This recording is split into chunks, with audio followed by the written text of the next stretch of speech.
In the top right-hand side, our Red Terran player. This is TY. Did already take down his opponent 2-0 in the American server qualifier the other day. This, the blue Zerg player soO, will hopefully try and get a map here this time. Defending Katowice champion. Obviously the miracle storyline last year for soO to finally take a Premier title, and wow, I mean, what a storyline that was, and what a way to do it, taking down Cyril on the road. You know, in the finals, favorites of the entire tournament as well. Stats, once Cyril was knocked out, takes him down. soO just showed up. And obviously, really did a fantastic job of that. So, best of 5 TvZ right here, guys, and looking to see what these players are going to bring to the table. There is a spawning pool first to get us going from soO, so a little bit of aggression here in the early stages from our Zerg, perhaps, or maybe a bit of safety, maybe a little afraid of what might happen throughout the next few minutes.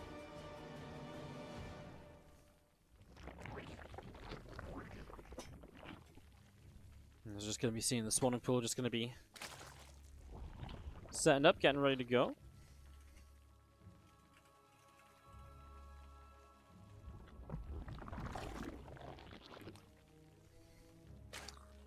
So Extractor just about to finish again. Hatchery coming up on the natural expansion and setting this up, ready to go. So Hatchery getting dropping down. Reaper is on the way from the racks. And the SCV going down to the bottom left.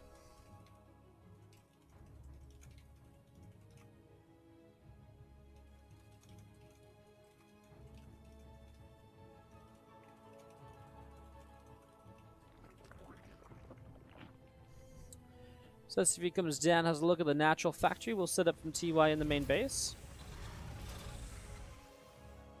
Supply depot will drop down well enough here, but no second gas. TY is just going to open 3cc to start the day. Now, soO isn't looking aggressive yet. His first 100 gas is mined. We'll see if he goes link speed. He will. Pulls out, so it's not going to be really aggression from soO at all. Not any kind of roach attacks or anything like that early. So TY should be safe to go 3cc. Oh, he doesn't actually. He does actually go second gas in the end. So apologize, just a little bit off of the timing. There's still time in which he could build that second gas as part of the build. So apologies, not 3cc then from TY. I do wonder what TY does, because he played very good bio against soO the other day and was able to take down that series. But at the same time, you've got to wonder a little bit, as, you know, in a best of 5, it isn't a bad idea to mix in mech here and mix in mech there. World of Sleepers for bio is not bad because it's a pretty quick map to push on. It's a lot of open space, though, in these kind of areas here, so it's okay for the Zerg to fight against it, with a lot of pathways to counterattack on too, meaning that it's also quite good for Zerg to play against bio, so the benefits of bio kind of get cancelled out a little bit. We'll see what sort of style TY plays, because it's hard to really just play the prediction game, because, like I say, recently his mech play was just getting shut down completely, so it felt as though he was going to play a bit more bio, and then he did start playing more bio. But of course, again, it wasn't so long ago that he was playing mech. And as he opens with the battle cruiser, that doesn't really tell us anything yet, because he has been a player to play 1BC into Stim, into bio in general. So he's a player that has been utilizing that and, you know, trying to make that work. I was going to be seeing the couple of Hellions here of the Reaper. They're going to play the dive bite game. I'm surprised he doesn't just go for the creep tune, but it's because he has 2 more Hellions showing up. So soO is going to take some early damage here. He'll go up into the main base. 3 Hellions still full of health. The last one should go. I mean, the one low health one, I'm expecting to die any second. This Hellion gets caught though, so far your few drones going down. Sorry, we don't have the game heart mod on, guys, so no workers killed counter. And he killed 7 workers. It's not bad then for 4 Hellions in the Reaper. Just felt like there was going to be more damage done, as there was nothing out initially. Maybe if he just went for the natural, actually, he would have gotten more, because it was the Lings that came out of the main base that actually really played the cleanup job and really got a lot done. As we'll see in a moment or so, Barracks building another Marine. We'll see in a second. If it starts up a tech lab here, maybe bio. If it doesn't, it's just another Marine. And I think a couple extra gases moving in towards mech instead, and more BCs. Looks like first on the list, though, will be the command center. Obviously still producing some Hellions here and there. The lair starting up now from soO. Next real wave of aggression comes with that battle cruiser, of course, which is well underway now, over halfway along here. So that's going to be done shortly. As those Hellions moving back out to the upper right-hand side. Still no extra gases, but also still nothing on this barracks. Unless he's just going to lift this racks up and take that tech lab. No, it's going to be factories. Yeah, I kind of expected the extra gases by now, because now he's going to be pretty low on gas. Am I mistaken? Am I misreading this? Am I forgetting how this build works? Gases come in pretty soon after the factories. Either way, we know it's going to be mech then, so TY will play mech here in this game number 1 as the first BC teleports straight across the map, and already some drones going down, so obviously that's your start of this. 4 workers killed, make that 5, make that 6 as the gas drones go down. Big drone pull as well, denies some mining time. Hellions in the center, though, get picked off as the Lingers and Queens make a defense on the left side. But the BC, at the very least, is doing damage. Obviously, a few of these drones going down. This Overlord gets picked off as well. Spire starts from soO, realizing what this is. He gets the scout to see the extra factories, so he's expecting more battle cruisers. This is why it's not what I expected, right? He gives up the tech lab on the starport to go straight to the factory production. And it is a second BC, but it's pretty delayed, and I think that's why he didn't take the gases as early. And he got the factories a bit faster before the gases. So yeah, just a bit of a different way of doing this, a little bit of a different approach to what we usually see. As the Hellions around the bottom, going after a creep team row 2, the BC pushed away by a Queen across the bottom side as well, so TY not finding much more yet, but obviously still trying to get something done. We'll take this 3rd base in the triangle position. I mean, very safe 3 bases here. Take this 4th base eventually. Although missing this gas, 2nd gas is a bit of a shame for when you're playing mech, but otherwise, very easy set of bases to defend for TY. The only issue with the low ground as well is it's a very open area, so Zerg attacks can get into big concaves to attack in. But then you can also utilize high ground defense and this, right-hand side high ground defense as well, so there's a couple different ways to go about it. And as we do see the few extra Hellions down through the middle, Macfield Accelerator dropping in. And those couple of Cyclones that are already out will benefit from that. But going into some Siege Tanks too, making sure he's not going to die to extra Roaches showing up and maybe trying to hit something over timing.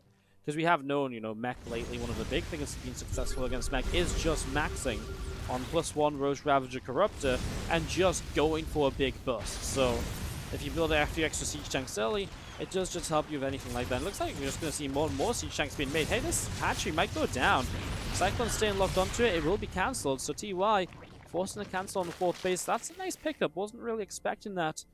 And so you just slowed down there a little bit. From only the 2 Cyclones as well, it's just like a nice little pickup, right? So backing away before he loses too much. And as your model cannon is about to finish, we're seeing our 3rd BC on the way out. Not really seen much from those BCs for a few moments. Obviously, they're going to have to wander across the map. If the Corruptor's out, you have to be able to teleport away. Otherwise, you're just going to be losing them for no real reason.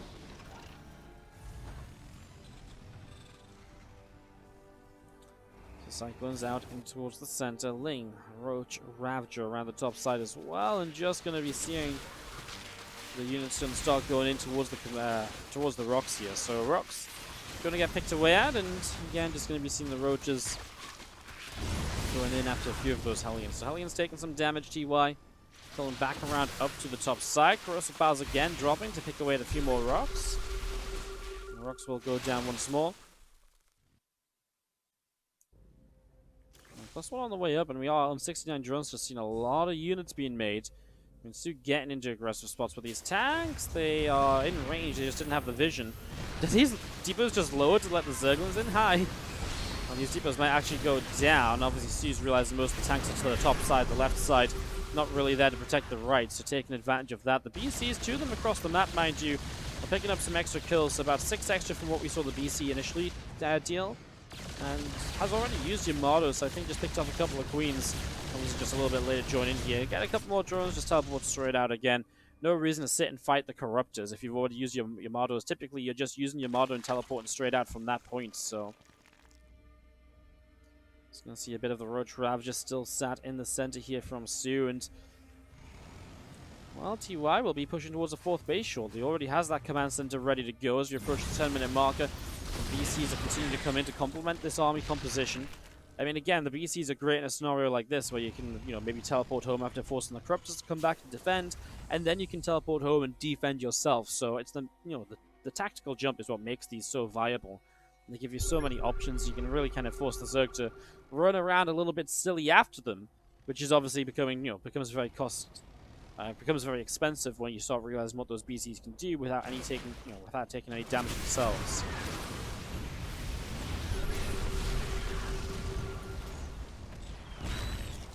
So So a few Roaches going down, as you see the Corruptors still hanging out up in the main, and just going to be seeing a few extra Ravagers morphing. Still pressing through, a couple of Hellions dropping down, Cyclones locking on again, tanks fire in, Roaches taking a lot of damage, Corruptors still pressing through here, and just going to see that command center is going to get crucified down, so no fourth base for TY. soO will deny that. The BCs are across the map. This is where the Corruptors are going to come back home. This time the Corruptors will probably commit to come back home. If he kills the fourth base, he could Yamato it.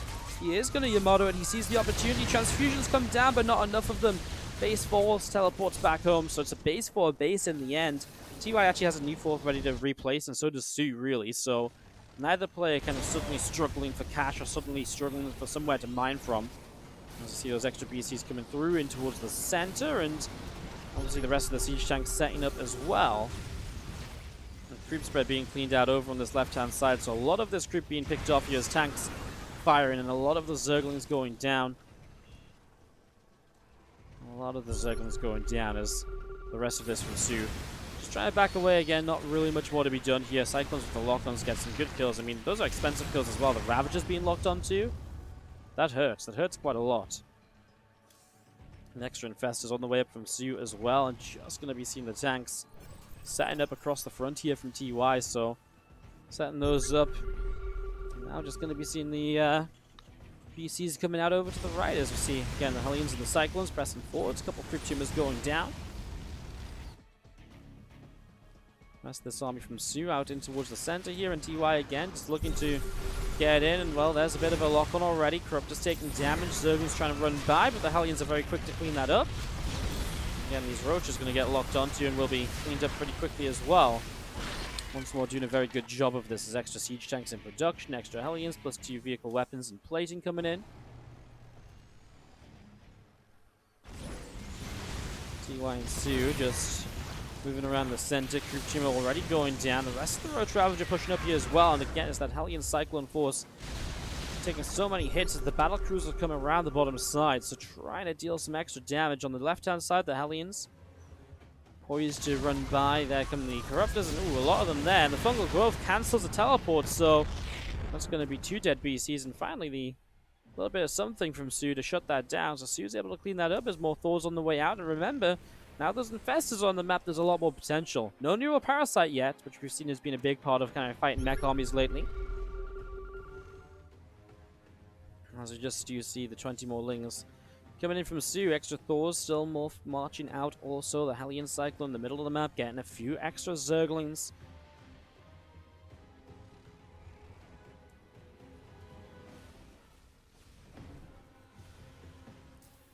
Extra CCs building up on the far right-hand side. And again, the tanks from TY just setting up across the front. The Hellion Cyclone army going back in through the top. Roach, Ravager, Corruptor in the middle of the map as well. Those other Thors still just going to be kind of popping through here as we see the +3 vehicle weapons on one of the armories.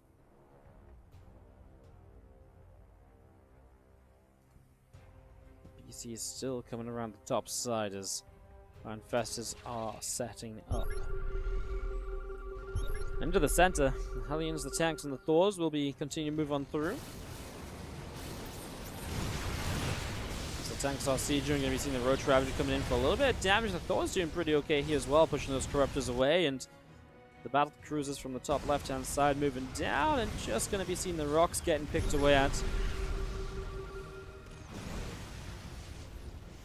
Still pressing through into the middle with the Corruptors from soO on the top, hunting around as well. The BCs have snuck their way over to maybe deny their space. I mean, this big push is scary. You know, the Infested Fungals don't really do much to help here. Neural Parasite maybe would, but there's still also not that many Infestors, so it's not like you can overwhelm, and then you can't, you know, then the Infestors can't be denied. That's a nice pickoff, and the teleport before the Fungal gets there. The thing is, TY is not moving much further forwards than this, so he's kind of just sat here with these tanks, but that's it for now, although a lot of Thors coming up, and soO will opt for the Greater Spire, so Broodlords are on the way. Broodlords are coming shortly.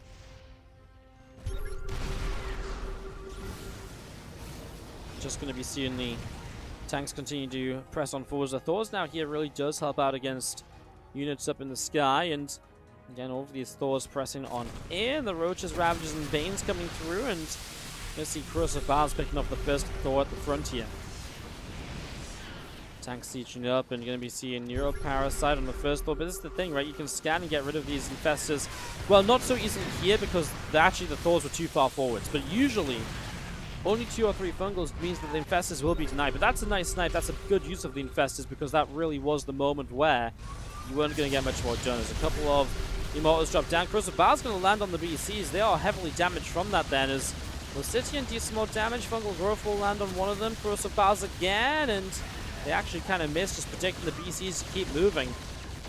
Where are our Corruptors? Coming in from the northern side, so the BCs, well, they have teleports away, but they're too late for the first one, probably too late for the rest of them as well. The Thors will come in here. One BC gets out of there alive, but that is it. And now moving into Liberators instead.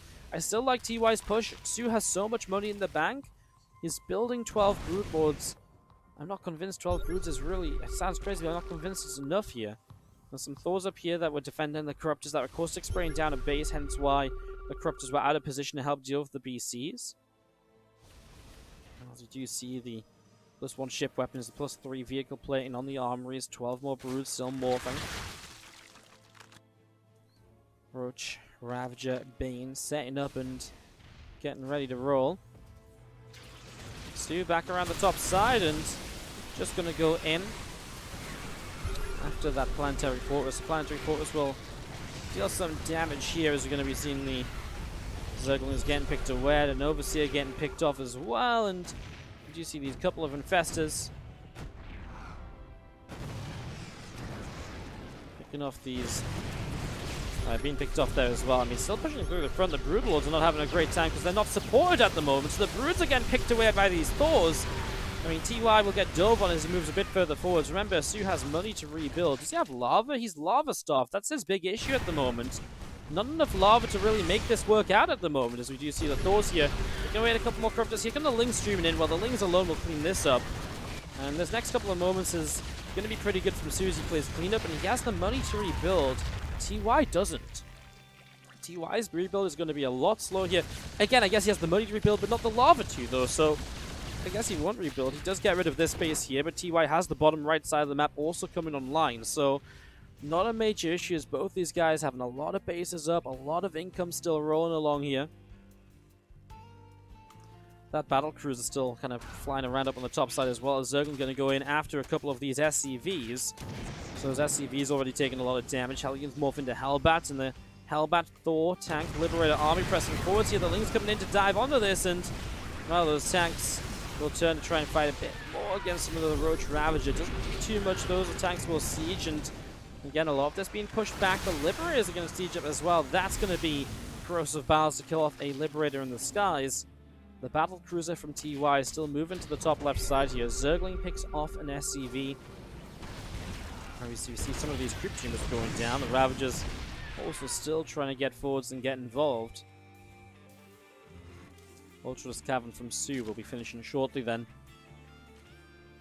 As we do have those Hellions actually going to show up, and I mean, this mineral line in trouble. So while soO has a bank for the moment, that bank is going to be tough to keep up if you're not keeping your drone count there. And little moves like this do very well, and then they move into Hellbats and their choke points. The Lings won't do very well against these anymore. They actually move out the choke point, but very worthwhile Hellions. 2 Hellions for some drones and Lings. Take that any day of the week. Up on the top side again, this base, this position from TY just will not come up because he's so focused on the bottom, it's hard to defend elsewhere. I mean, soO doesn't rebuild the Broods. I think he realizes there's enough Thors here to really make it work. But the problem is he's still just making so much Ling Ravager, so what else is he really going to go into eventually? I mean, we saw earlier on masses of Infestors from Rogue against Tasia kind of did okay, but other than that, I mean, how do you get into that massive amount of Infestors? Now, it's A, very expensive, and B, it's, you know, it still didn't even work out for Rogue eventually. It depends on how well you deal with them as the Terran. Meanwhile, this one BC that kept alive, by the way, making the 30 kill marker now, getting this hatchery in the top very low. He might just commit himself to it. Does he teleport away? I think he just wants the base. It's so low, 12 hit points. I think it was as low as 11 before it started regenerating. A couple more BC shots, that hatchery would have fallen, but it doesn't go down now. As we do see, the Liberator is going to pull back. They're going to set up again. These couple of Thors will turn back around. Ravagers getting picked away at. Zerglin pushing through. The Liberators able to pick away at some of these units. A couple of Thors again just getting a little bit ahead of themselves, and that's why TY will lose them. Still trying to take the space up here, but a burrowed Zergling blocking it. TY busy trying to take the bottom right instead. Has to move to defend because there's nothing in position to get rid of these Zerglings just yet. So we'll maybe lose a couple of SCVs here initially. And that does weaken this forward position. If soO wants to try and take advantage of that, doesn't look as though he will soon enough. This was probably a few too many units from TY moving to that bottom right. Didn't really need that much to move across to play defense. As the tanks, the Thors back up into the center. The Ravager, Bane, Roach, and Fester coming through down to the bottom left, and the rest of the tanks sieging up as the Liberator still setting up in the middle. Tanks still sieging. We're going to see these few Hellions making their way down over here. A couple of those drones will be in a lot of trouble as well, and here we go. Corruptors pressing forwards. First Broodlord goes down, second Broodlord still up and around. We see the Corruptors pressing in, and just going to be seeing the Neuroparasite dropping on a couple of the Thors here. It's the way to get rid of those Infestors. The tanks aren't reaching it, so the Corruptors doing okay. The Thors need to switch their anti-air mode. They'll do a lot more to the Corruptors in this high impact mode rather than the splash damage they were dealing. And the Thors will hold on, and soO's army is just gone. Down 40 supply, rebuilding Zerglings. As long as TY doesn't forget to build the Hellions, he should be able to deal with that. I mean, a lot of the Libs went down as well. I mean, meanwhile, there's already Hellions over here picking off this base. And soO is now down on, well, no minerals at all and not maxed out. TY is missing gas, but that is rolling in for him, and it's looking okay. And again, I think right now with what soO is building, naturally Hellions are what you need anyways, so having a lot of minerals kind of works for him anyways. These Corruptors still pressing through, and this orbital command is going to be chased away up through the top side. This orbital goes down here, and again, just going to be seeing the Thors and the Vikings setting up around down at the bottom.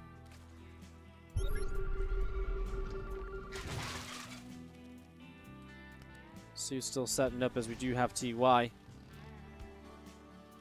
He's really loved this position. If you had like percentages of how long certain players spend on certain areas of the map, TY I think would have like 75% of the game in this position right here.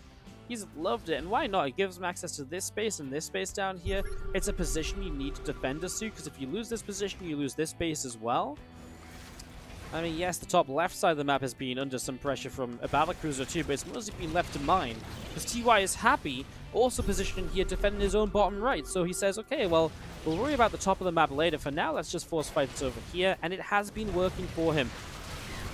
As again, the Infestors maybe a bit far forwards, and well, some Hellbats will pick off one of them. Is there any range on units to pick off the other Infestors here? Target 5 for this Thor will free the other Thor out of it, although now it gets caught by Zerglings. So again, just units wandering a bit far forwards. The tanks not far enough in there to really protect from those Neuroparasites. Attempting a caustic spray down this base will probably be successful because there's not really that many SCVs to actually repair. It's very close. If there's like one more Corruptor picked off there, probably doesn't go down right away. Anyways, Corruptors over here trying to fight some of these air units. We do see that the tanks dealing their initial damage. The Thors pushing out damage as well. Those Corruptors go down the bottom side. So a lot of Thors. I mean, soO doesn't have the money to really rebuild up into a Broodlord count high enough to really kind of, well, be significant, right? If there's too low a Broodlord count, Thors just have a field day. They just pick those off, no problem at all. Those three Corruptors of soO back over the right-hand side, dealing some damage to an orbital command here. A couple of Liberators on siege, and it looks as though TY is going to pull back. I mean, chasing down those Corruptors. Wants to make sure this base doesn't get caustic sprayed down. Those showing up. I mean, no repair on the planetary, so it will die. And even if you repair and buy some extra time, it's more damage time for the Thors, right? So that's just a mistake from TY. I mean, he has an orbital that can replace it, but again, just an unnecessary loss, or not getting as much out of the loss as he could have been. 25 minutes in. Game 1 of what's a best of 5, by the way, guys. We are in for a very long series here. If this keeps up, we're going to be seeing some more Zerglings trying to press forwards. A lot of the Lings going down. Baneling trying to press through as well. Liberators siege and able to pick away at a few of those Lings also. And again, just Hellions pulling back once again there, as we do see this orbital command going to drop down. Or try to drop down in this base that used to be soO's for a little while. And these Corruptors are coming in. The Thors dealing some decent damage right away. The Libs are killing off a lot of units before they even reach the Thors, though. And, well, the Ravagers again picked off massively, and suddenly soO's, this time soO's supply just disappears. Probably the most one-sided fight we've seen so far, as TY will take Game 1 of the best of 5. Our red Terran player up a game is TY from Triumphant Song Gaming. And in the bottom left-hand side, our blue Zerg is a freaks soO. Just can't win a map of TY lately. Let's hope that can change at some point in this series. Otherwise, we're going to be seeing a clean sweep in a series that really has the potential to go long and epically. Now, I was just mentioning between the games. If you're watching this on YouTube, you wouldn't have heard that. But between the games, I was saying this is a tough map to play Bio on. And it really is. The one redeeming factor of Bio on this map is that a lot of the later bases after bases 4 and 5 become a bit more spread out. And bases 4 and 5 are kind of spread out from like the natural as well. But that's kind of it. You know, because other than that, to push into 3 bases, well, A, it's a long push, right? You've got to come down, you've got to move over, up ramps, down ramps. And then you're pushing up a ramp to hit the 3rd, or you're pushing into this 4th base here, which is a bit further forwards. But it's also well defended, right? You can get creep out of here nicely. You know, you're pushing into down choke points. There's not really a lot of positions you can use against it. And obviously, if you take this 4th base, it's very easy for the Zerg to then take a further back 5th base. And you're just kind of on 5 bases, and the Terran can't really do much to kind of push, rally into that. So, Bio does become a bit tougher on this map, and having seen TY play mech and win with mech in game number 1, I would kind of expect game number 2 to be maybe mech here as well because of the map. And I do think at some point in this series, TY plays Bio, it just feels like this is not the map to bring that out on.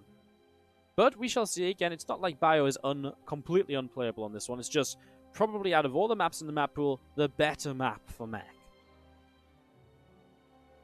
So that's where we are at the moment, as we do have the SCV making its way down to the bottom left-hand side.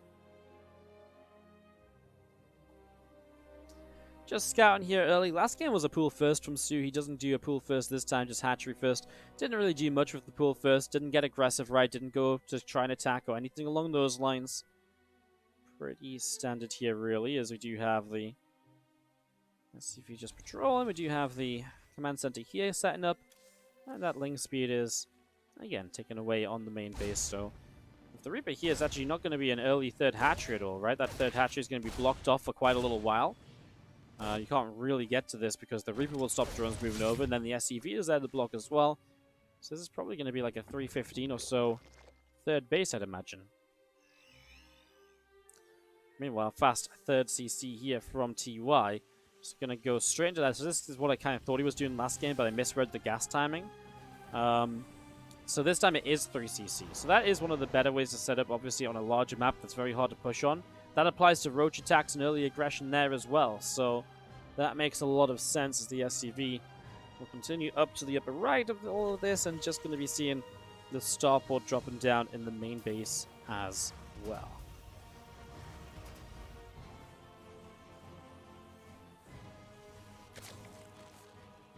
The rest of these drones all coming up, we're just going to be seeing, like I mentioned, that soO 3rd hatch was a bit delayed. It came out in about 3 minutes, so it was just not the earlier 3rd hatch kind of that you can go for at all. And we see a couple of Hellions starting up. The starport now about to finish. We'll see if he builds a fusion core and plays 3cc BC, which is a very greedy way to play. There's no tech lab on the barracks, so it looks like it's going to be a fusion core. You would have built the tech lab ASAP if you'd wanted to go into much else. Well, I guess he reacted out a couple extra Marines maybe to help against something like a Roach attack. We saw it with Tasia versus Rogue earlier today. Another example where if you kind of are a little afraid this 3cc build, building a extra couple Marines just goes a long way, because it just means there's extra units in the bunker, so any early attack is just a little bit more difficult to really be successful with then at that sort of stage. As we do see Baneling Nest coming up lair, dropping down from soO in the main base, and this Hellion just still pulling around over the left-hand side will kill off a couple more Zerglings, so a couple Lings going down here, a couple Lings going down there. There's 2 more Hellions from TY coming forwards, and they're going to be joining on up.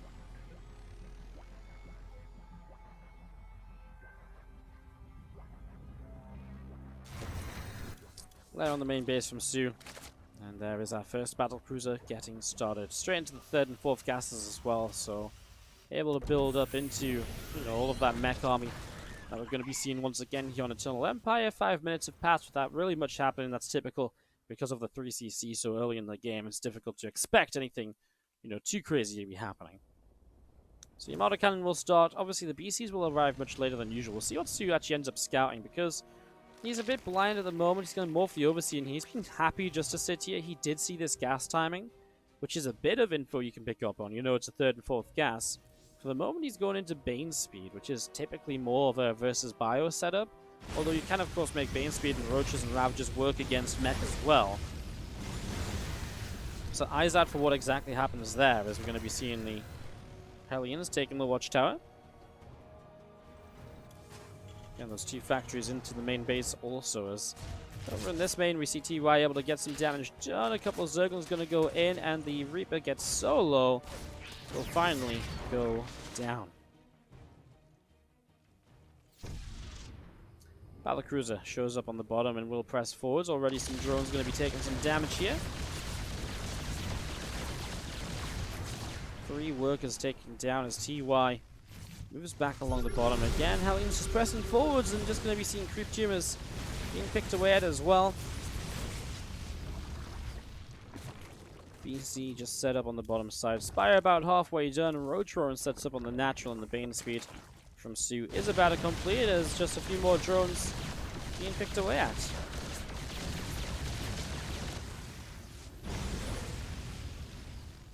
Weapon refit about to finish up on that fusion core as well. So getting that completed just means we're going to be seeing the, finally the BCs can Yamato a little bit as well. So this one can get some shots off.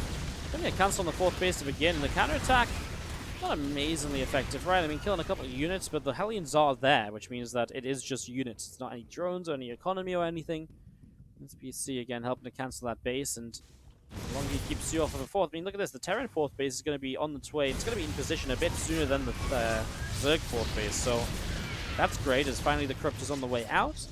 Obviously, soO didn't go into the Spire immediately this time around. He went into that Baneling Speed, as I mentioned, and again, he let that finish up, but he is now focusing on kind of Roaches and Corruptors. Again, we just wasn't going to go Roaches and Corruptors before he had the Scout, so he waited for his own Overseer to scout the main and go from there. Now, Overseer's still there in the main base. I'm probably just going to use a Contaminate at some point more than anything else, right?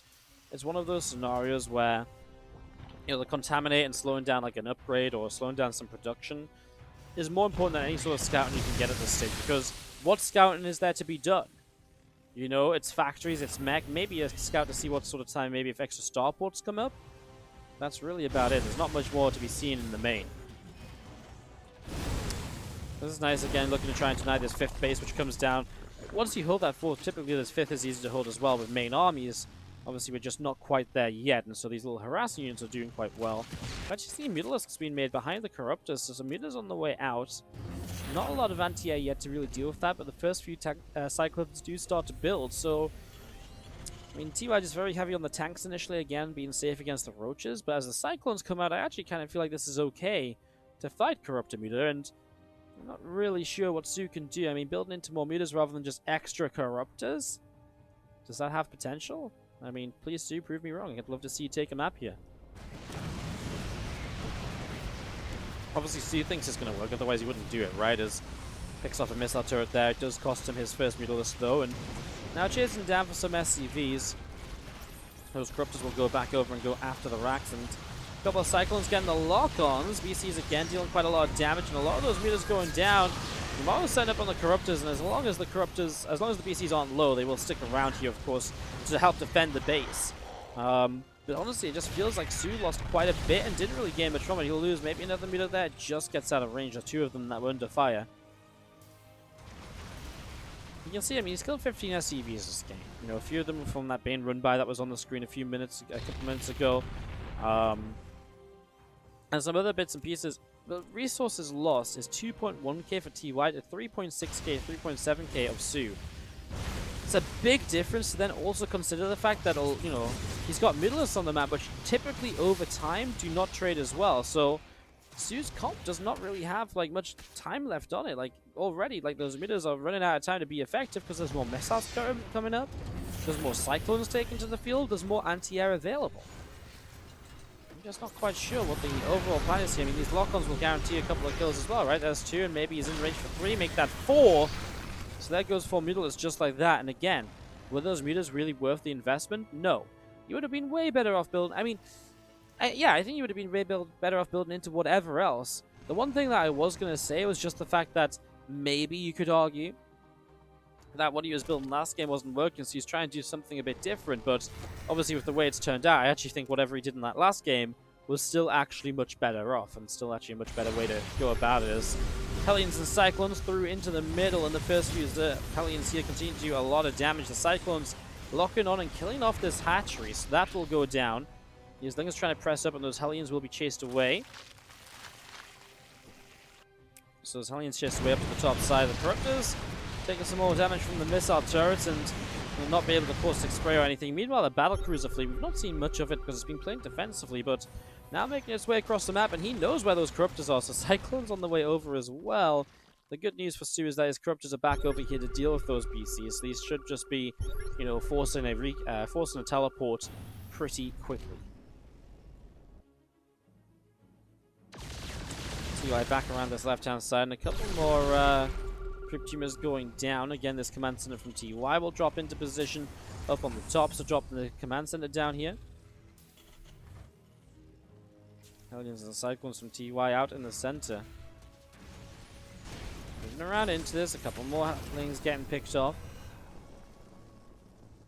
Again, those BCs from TY over on the left, and just going to be seeing the advanced ballistics on the way to get that liberated range set up.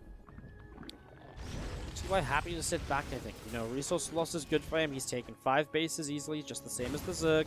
He's been able to, you know, harass quite well so far, and yeah, I think for TY, you know, especially because it's not a map where you can take a lot of kind of aggressive positions like you did last time, I think he's okay just kind of saying, okay, I'll just sit back a bit. It's a pretty passive game, but I am being aggressive with, you know, BCs already over here.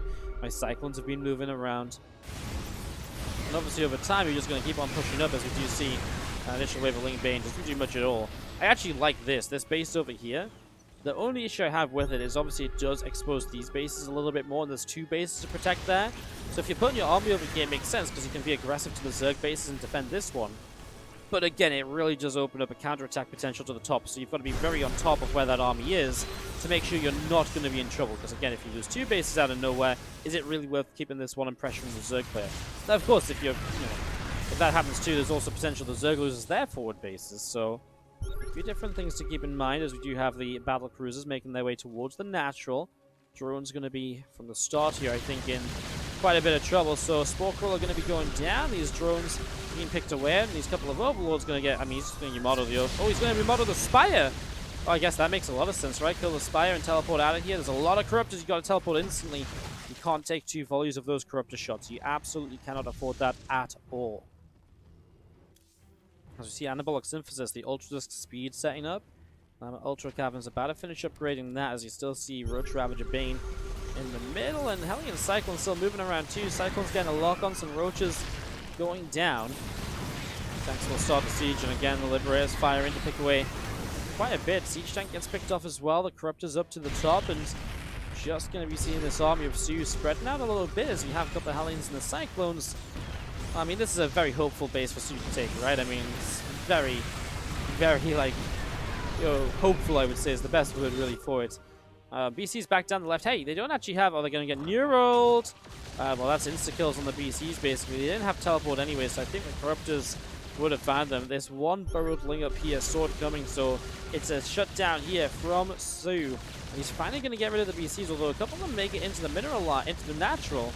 Hey, that teleport is super far away. They might be able to Yamato teleport. It's going to be really close. 2 seconds. He might just teleport. Never mind Yamato, and he can teleport this one. Yamato, line up the teleport. Teleport. There you go. He will teleport away. There's actually a BC over here, which is having some fun as well. So there's a couple of BCs around trying to shut down this base. Now soO will make his way, thinking about making his way to the bottom right. He's added in Ultralisks. Maybe just a bit more oomph on the ground. Again, they can't blame soO for trying something different, because obviously last game didn't really work out for him. He wasn't able to at any point look as though he had like a grasp in the game or like control of the game.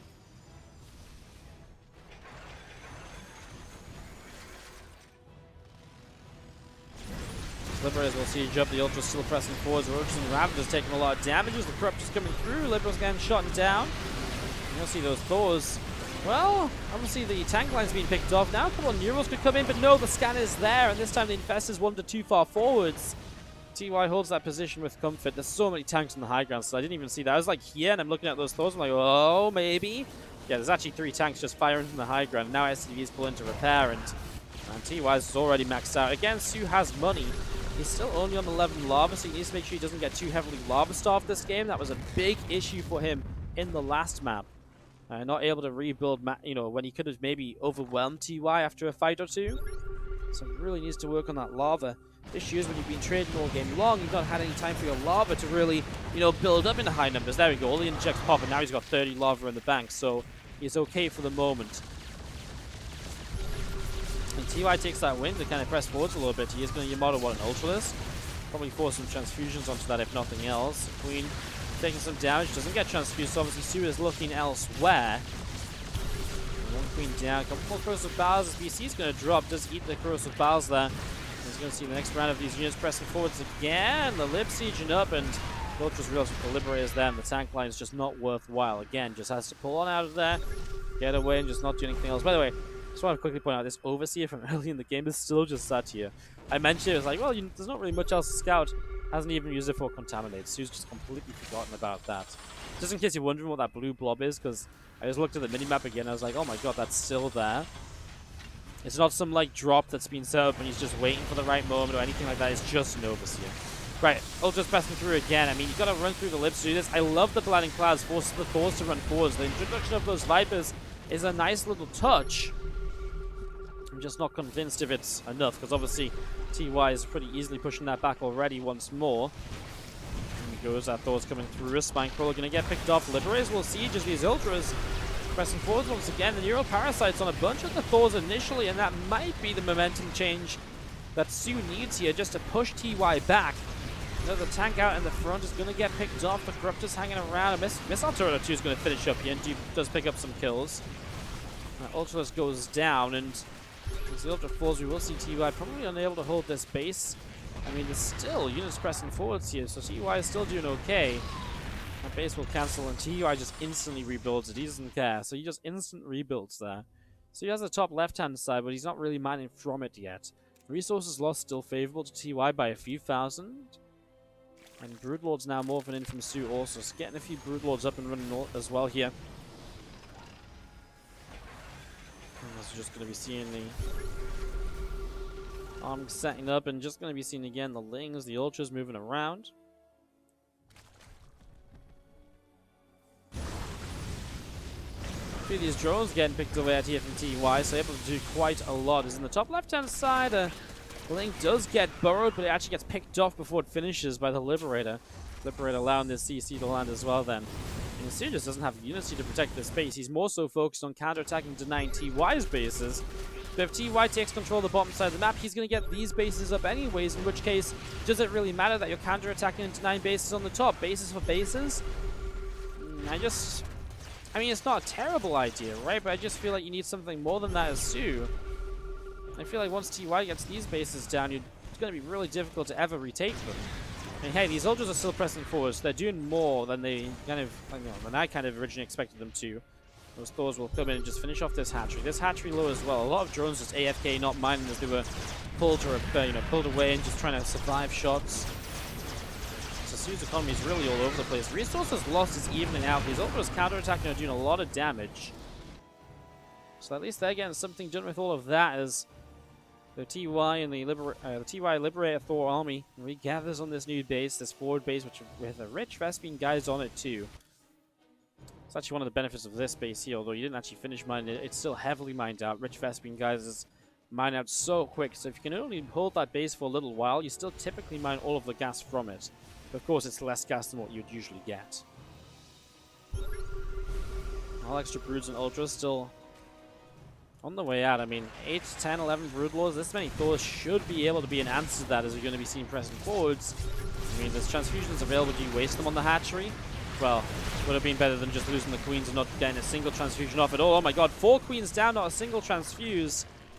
Meanwhile, these Ultras are still going crazy on the top of the map. TY is just saying, yeah, right, do what you want up there, but man, back over here, I'm pushing forwards, I'm killing all your bases, I'm moving in towards, I mean, hatcheries are not nice to lose either, because the lava on them is obviously maybe going to be an issue. I guess no bank here, so lava's not a major issue. Those Ultras have picked off those top 2 bases. TY just replacing some of the orbitals back over to the right. Just give him somewhere to land those so you can just drop the mules and the scans as needed.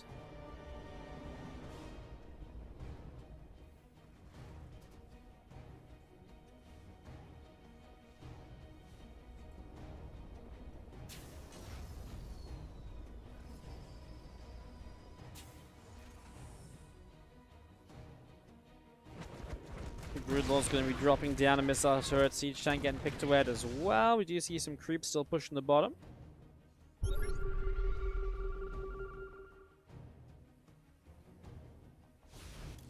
Extra Vikings just on the way up. Missile turret coming through.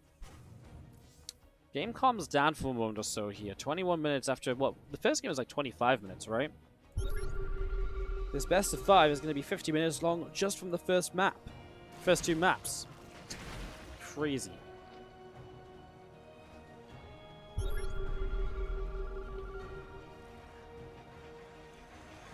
Crypto's still hanging out. We're going to be seeing again some of the Liberators sieging. Boars pressing forwards. Missile turrets setting up.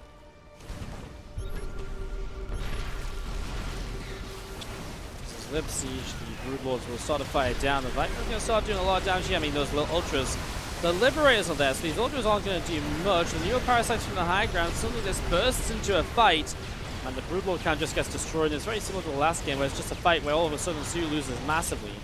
No Vipers in here to force those Liberators to spread, and you just lose all of the ultras, and then, you know, the Broodlords go down to the Thors, and it's just not the right composition. You need more spellcasters, you need more Vipers, you need more Infestors maybe. This has not worked out. And this is going to be game 2 going the way of TY. So TY is going to take a 2-0 lead in this. GG from soO and TY up 2-0. And have some time. Anyways, top left-hand side up 2-0 now. Our red Terran player dominating these later game mech styles is TY. It's kind of making mech look good again after last week. He just looked as though mech had no hope in winning at all.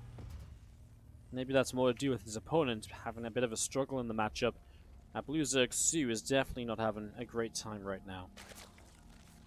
Still our winner bracket qualifying match, guys. We're approaching the 4-hour mark of the qualifier. It's been some long series today, actually. Even our round of 16 and round of 8 games today were kind of long. Again, winner of this qualifies to the round of 24 of Katowice. Excuse me. And, yeah. You know, the loser drops down to the lower brackets, so there's still a second chance. There's still possibility to qualify, and there's still European server and Korean server qualifiers next week as well. So after today, we'll be halfway through the Katowice qualifiers. That'll be about it. As we do see this Rax, we'll be finishing up here from TY. As that completes, we're going to be seeing a single Reaper opening. So single Reaper proxy, ability you see more often in TVP than any other matchup, but we'll apply a little bit of pressure here. Might throw soO off into a bit of an overreaction as well when he sees the Reaper show up so quick. He might expect it to be maybe proxy 2 Rex Reaper or something like that, but actually it is still just an expansion coming up, and soO is not really moving to the natural, so he will not see this expansion here. He will not know about that, and obviously that hurts just a little bit. So that spawning pool here from soO is going to be finishing. We do have the bunker just coming up at the front, so if you get the bunker up, then it's pretty nice. There's no real attempt to stop that here as the Reaper shows up in the main. The bunker will not last forever, but again, it's just that little bit of annoyance because you can put the Reaper in it, deal some extra damage, make sure it's somewhere the Reaper can heal up. Well, actually, if the bunker goes up, he's building a marine as well, so if he gets that into it, then a bit more damage to be done. It will just cost quite a bit. It costs more for soO to clean that up than it costs TY to put units in it, basically.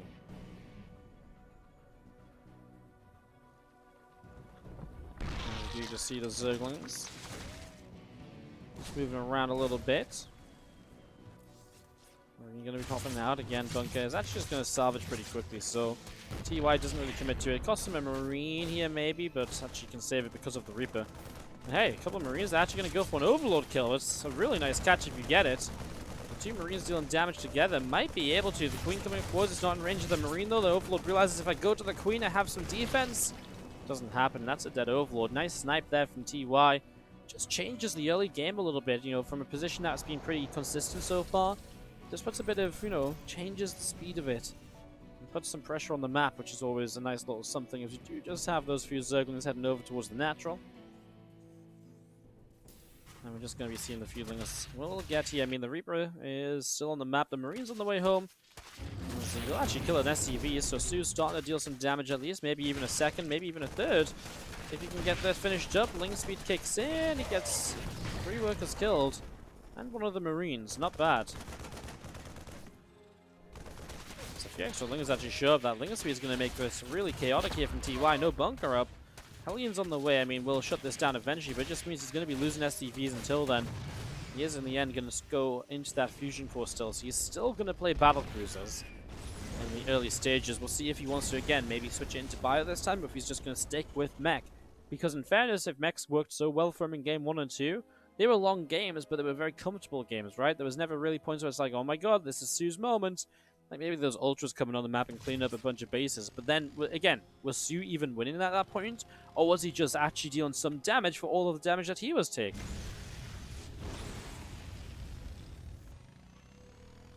A couple of Hellions around the top side, and they will continue to move around a little bit as well.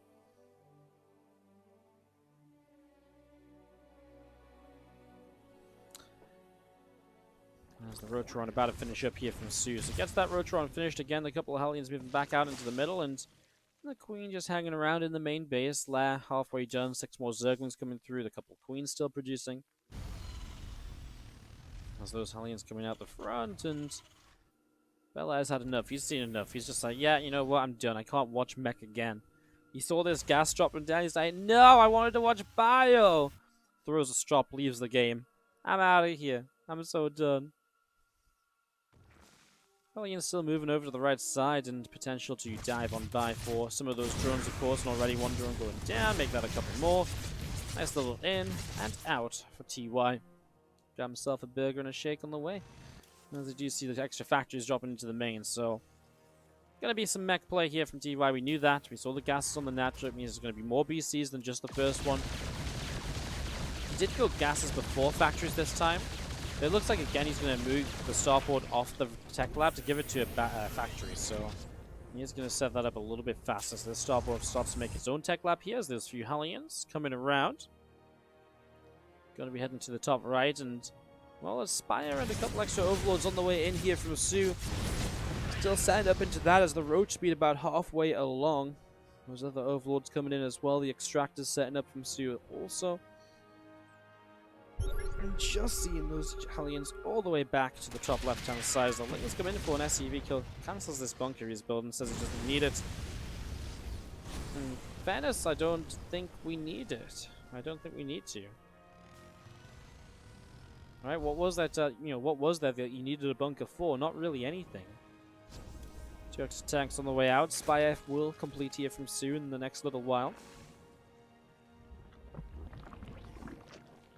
With the Roaches of soO in the top right, just starting to get something up to play the defense here. It's just going to be Roach Corruptor once again. Maybe if soO is still looking for a way to change this up, maybe his play would be just to go into the Roach Corruptor, try to break this down and just attack sort of style. That's something which again worked well, was working well last week. I'm not sure if it's like this tank production early that's making soO not go for something like that. But just playing in towards the longer games is definitely not working for him. As 7 workers go down, I mean, for soO, it's got to be very frustrating. You've played 2 games now where it just feels as though you've had no way to really deal damage to the Terran. He's just been kind of doing the one he wants. He's been expanding everywhere. He puts his units somewhere, and you have to be the one responding to that.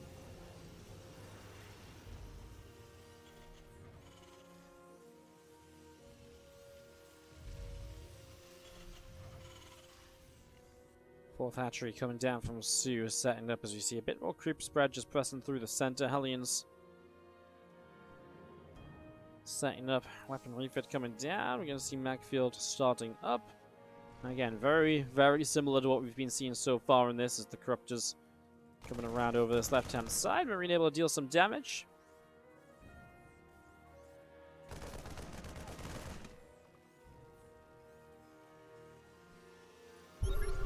I'm just going to go down towards the orbital command here. We'll start a caustic spray this space. Meanwhile, some Hellions in the front. Queens here will be okay. There's just not a lot of anti-air at the moment. So Cyclone count again is kind of low. Oh my god, he's going to kill the third. Well, that's one way to change the way the game goes. The Cyclone count just isn't here yet. You know, no Cyclones on the map, and that means you just have 0 anti-airs. The Corruptor's showing up, and, well, the BCs are obviously anti-air, but they're out of position. Coming across down the bottom, and the thing is, the Corruptors have killed those fast enough that now he's going to be able to get back over here to clean up the BCs as they try and deal some damage as well. So BCs can't stick around too long. He sees the Mutalisks, so Mutalisks being made again. Similar to that last game. TY decides to add on a couple of Widow Mines out of the reacted factory. Interesting.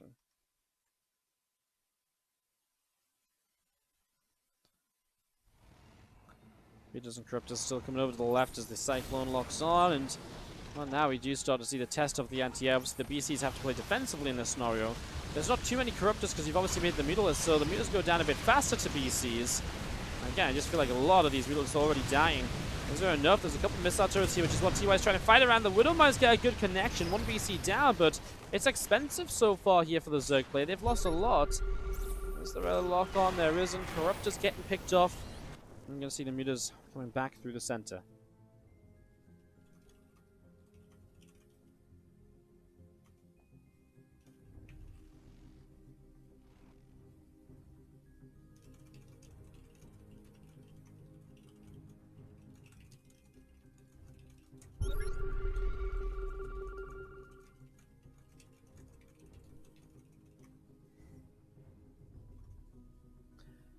Mutas and Corruptors still coming into the top left-hand side. Hellions and Cyclones still setting up. The Ling gets picked off, and just the BC is setting between the bases. You have the Mutas and the Corruptors trying to come in here, so Widow Mine's actually doing a lot to splash down those Mutas, but is there just a little bit not quite enough here maybe to defend? I mean, BC's now going down. The Mutas starting to overwhelm.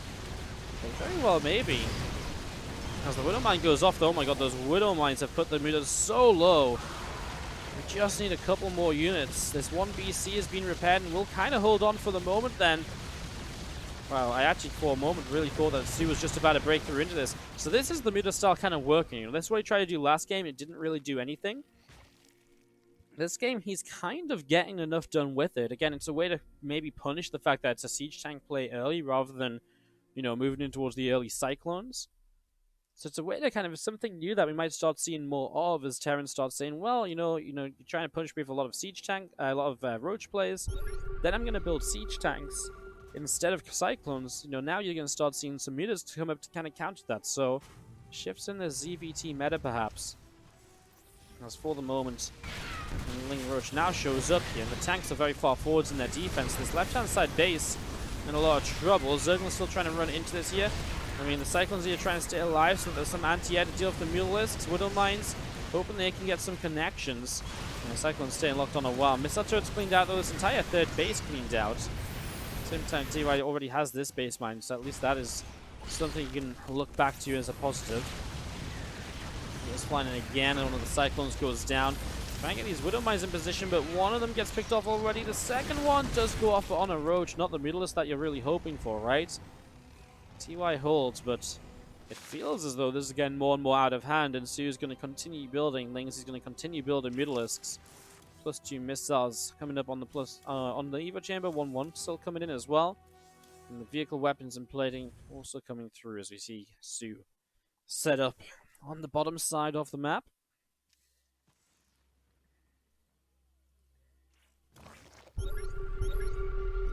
So Extra Spankroll is setting up here. I mean, it is nice to see soO trying something different or something similar to the last game, but working differently, right? Showing us how he wasn't just crazy for trying to build Mutas last time, because it really is starting to work out.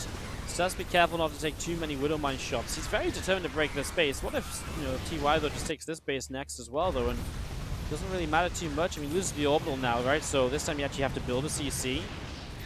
I guess overall it just means that you're starting to do more and more damage. It gets better and better for you. The Masters of Mutalisks are just not being cleaned up fast enough here. We've seen a lot of Mutas going down. 28 killed in their game, but there's still 20 on the map because he's built so many. And I'll tell you why I'm most surprised that there's just no Thors in production. I mean, finally there is actually 3 Thors in production, but that would have been the answer a lot sooner here, rather than trying to build Cyclones when you saw that it was actually going to be more and more Mutalisks rather than Corruptors being made. So now the Thors come out, maybe it's just too late for TY to respond with some of those, because, I mean, Thors with the splash damage against the Mutas generally do very well, but again, how long has he been waiting for those Thors here to really shut this down. A couple Widow Mines there will burrow up, but your PC in the main gets a Yamato cannon off. Widow Mine's going down. There's one more Widow Mine that burrows. Doesn't go off. The units pull away. I mean, TvZ's been put down to 2 bases, though, so he's half the supply of soO. And soO's aggression is looking as though it's probably going to give him a map on the scoreboard here in this qualifying round. The BCs will turn a couple of Yamatos, and both the Queens get shot down. Roach is picking away at this engineering base, so that's going to take more damage too.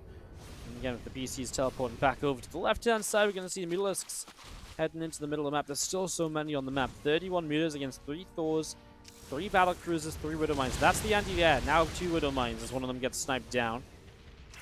I think at this map point it just doesn't matter, right? At this point you could actually just make roaches stream across the map. Actually, it wouldn't be a bad idea maybe if you get roaches up.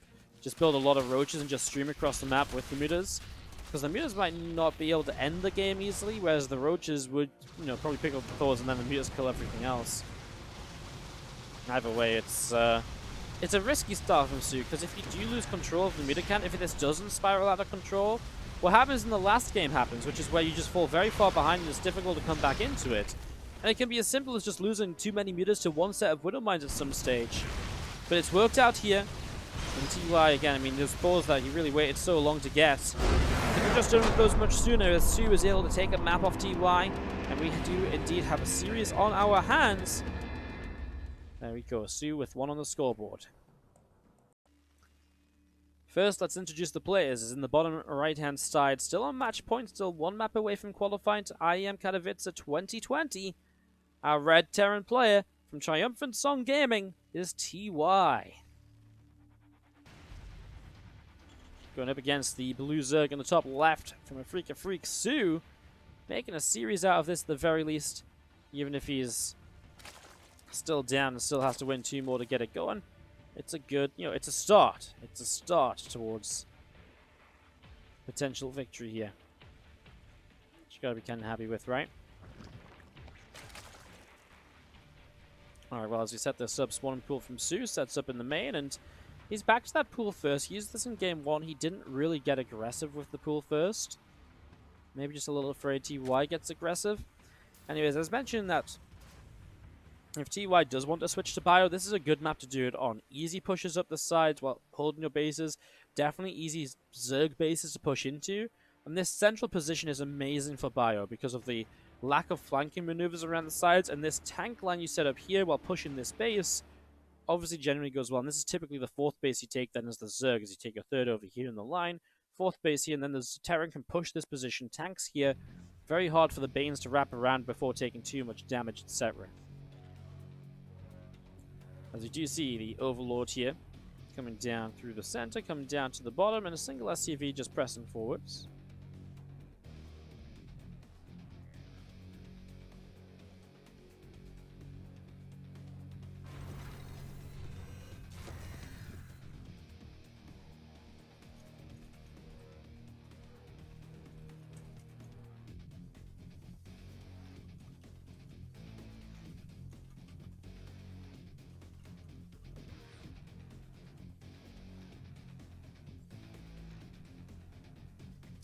SV coming back around and just scouting here early as the factory sets up from TY in the main.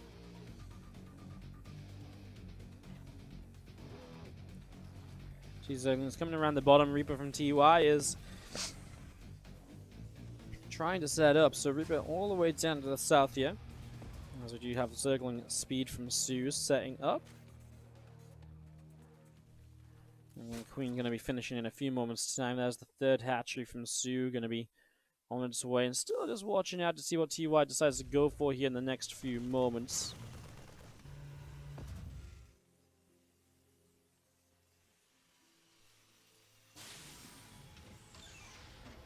They're going to be finishing up on the racks as we do see the Overlord coming down at the bottom.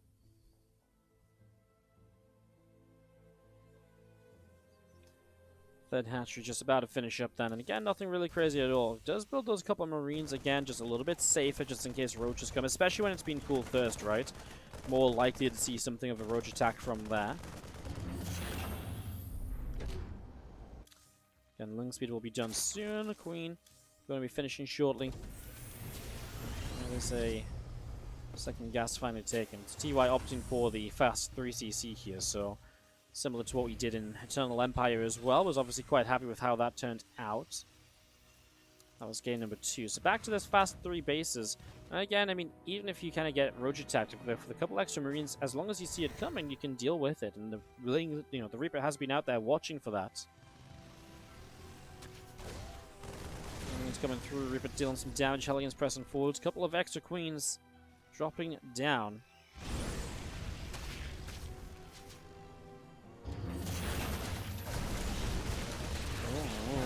The Reaper not raised, and so a little bit of a surround from these early lings. 2 more Hellions about to pop, though. It shouldn't be an issue, just some units lost, but it's obviously units lost from soO as well, which means less lings on the map to defend, more Hellions coming across, so you will probably have to rebuild those anyways. Hey, there's Stimpack, so we are going to be seeing Stimpack starting up here from TY. Has the starboard in the corner, it's just for a Viking that's off fighting Overlord, so for the first time in the series, I'm just going to be seeing the Viking coming out to the left-hand side.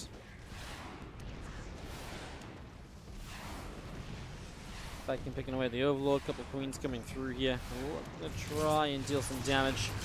Viking will take some damage in it. Well, you know, kills an Overlord though. A little supply block actually from soO. Not expecting a Viking to say, wait, where's the BC? You killed my Overlords already. Creep Team is going to be close to going down. If he lines up the Queen, well, yeah, the Queen shouldn't have come forward to that. Queen should have just backed away.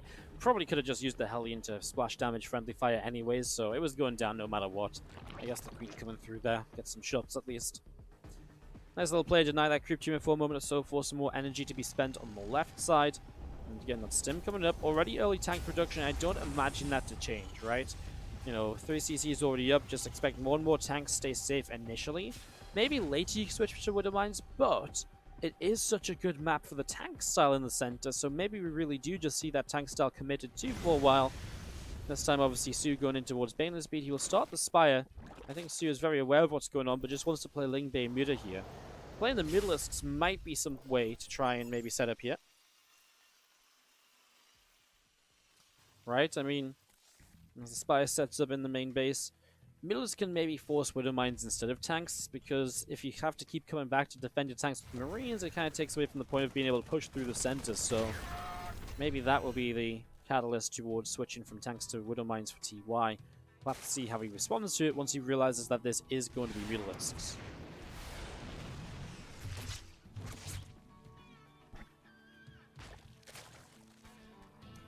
Combat shields on the way in the main, and again, just a few Hellions taken to the center, taking that watchtower.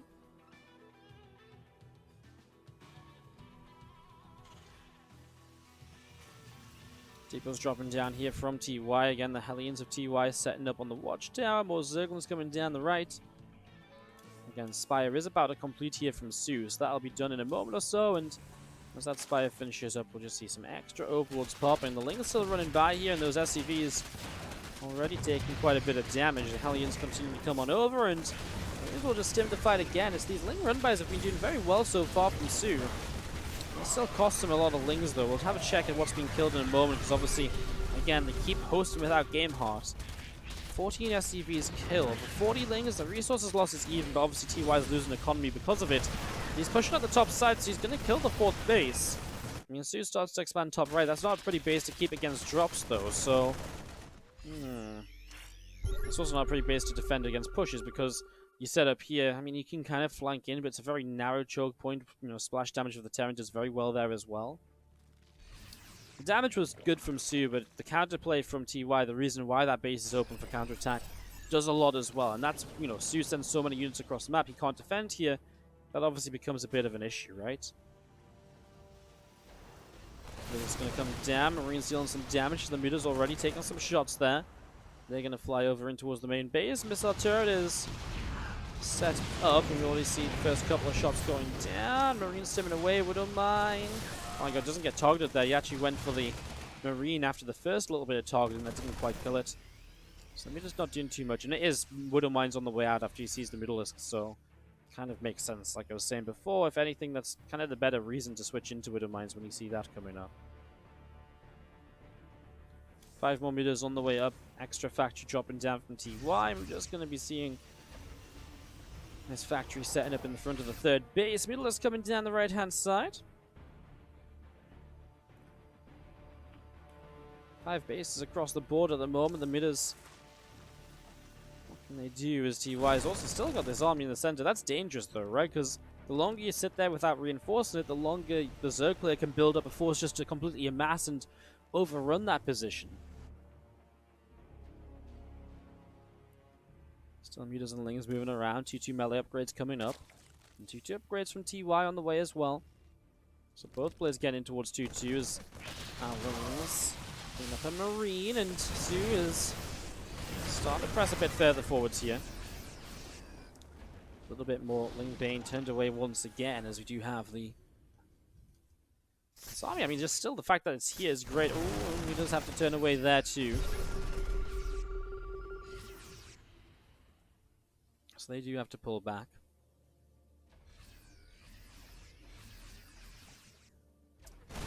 Marines on the top side, though, actually just killing this off. So this base is taking a lot of damage. Denied for the second time. I mean, soO does have the top right, but Ty's done nothing to really punish that top right side just yet. There's a good spot fight over here. The Banes will get the Marines. SCVs will run back to the missile turret. The ore damage is putting a lot of shots on those meters, and they go very low. I mean, the missile turret actually picks up a bunch of kills, actually. It's pretty expensive. It's very expensive, actually, as the Bio Army still up to the top.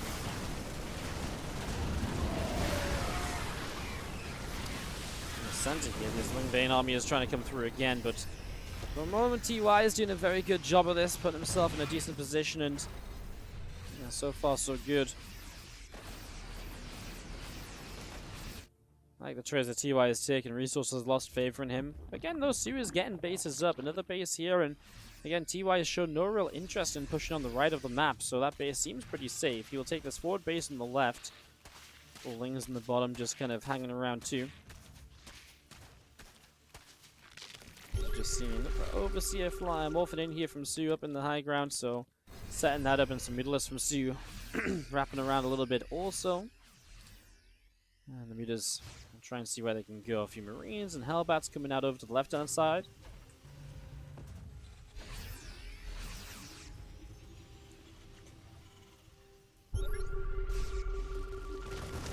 New test carapace about halfway done, as we do see again just Ling Bane meter flying forwards. The Thor shots getting a lot done. Man, those meters here are still clumped up, so they lose so many of them.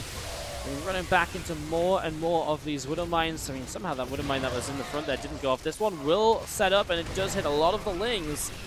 I mean, soO's pressing forwards, but there's a drop from TY top left. We'll check in on that in a moment. soO is actually breaking through on this bottom side of the map. TY maybe with not enough units. Again, I think the issue is TY is just playing a game where he's consistently denying this base. That doesn't even matter. It's almost like soO is just rebuilding that base to say, hey, buddy, you know, come kill this one again. Never mind the fact I'm mining comfortably in the top right. So soO is able to break this down in the center. 3-3 upgrades still coming in. A couple of Lings going in after an SCV or so. These things will again try and pick away at this orbital command. Middleisk's going down to find this drop, so they're going to clean that up. And I think TY's lost a bit too much, so soO is going to make this a game number 5. What a series from 0-2 down to 2-2. soO looking at me. I mean, a long series as well. The first 2 games alone were 50 minutes combined. These guys really throwing everything they can at each other. A few more Marines and Hellbats out over to the right.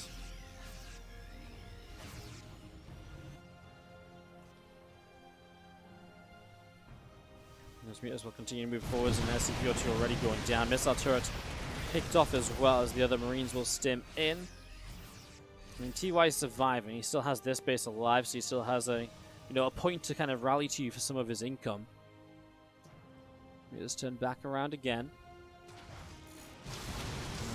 Widow Mines immediately in some trouble, so those Widow Mines getting picked off also. A bit more damage taken. The meters will once again go back out into the center of the map.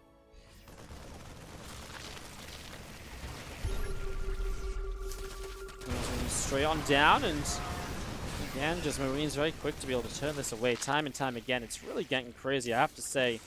But TY can just be here to push this back after taking so much damage earlier. However, I think soO eventually just breaks this down, right? Link Bay Muta just flying on into this. There's the GG, and soO forces a game number 5. In the top left, his final chance of a match point here. Otherwise, he's going to the lower bracket. It's TY, our Red Terran. Because the Zerg in the blue in the bottom right, soO, has been able to win 2 in a row. After the first 2 games looked a little bit hopeless for him, the next 2 have looked a bit better. And he's able to take this to game number 5. Some good fights consistently there for soO. Able to get us to this point. As we set this up, we start this off. Again, we continue to see just where exactly we're going to be getting to.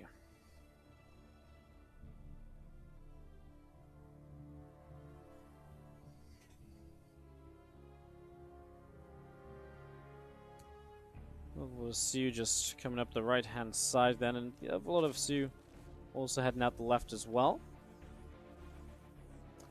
Spawn pool about halfway done. So again, pool first from soO. Does he want to get aggressive again?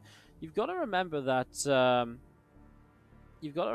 What's been happening here is that overall, soO's not been overly aggressive in the super early minutes of the game, but he has gotten aggressive a bit after that.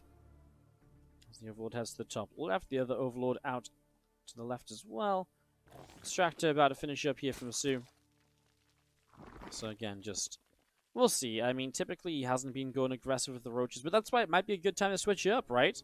You go pool first for a couple games in the series, and then the third time, maybe actually make that difference. You make that change, and maybe that's what throws TY a little bit. Maybe, just maybe. As the Overlord comes up to the top, SCV coming down the bottom.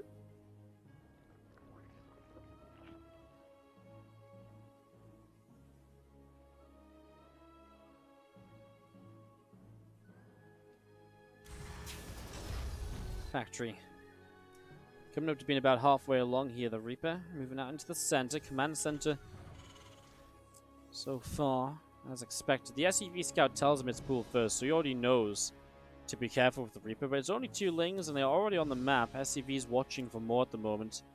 And I can't stick around there forever, though. The Reaper's just going to stay home until, well, CC gets a bit closer to finishing. Then that Reaper can move across the map to obviously maybe poke around for some extra info, but at the end of the day, it's again not going to be a roach run. We're not going to be seeing aggression, so you're just going to go to 3 bases and macro up. So early few minutes of the game go by without any real drama. This barracks comes straight over here, so it's going to build a tech lab for the starport. There's no reason to bring the barracks so close to the starport if you don't want to swap the starport straight to it. I wonder if, though, building the tech lab this quickly, usually you don't need a tech lab super quick, because when you go tech lab super quick, the starport needs to build a fusion core anyway, so it can build its own tech lab. This probably suggests something more like a Cloak Banshee opening than a fusion core. Just because, again, you bring that tech lab over there so quickly, why do you want to rush the tech lab? Why do you want the starport and the tech lab this fast? Cloak, Banshees. It's not a battle cruiser. So again, he's moved away from the BCs that were victorious from in games 1 and 2. Maybe because he's afraid of game number 3 and what kind of happens there. Reaper and the 2 Hellions picking their way through the hatchery. So Hatch taking, again, pretty serious damage here for the moment.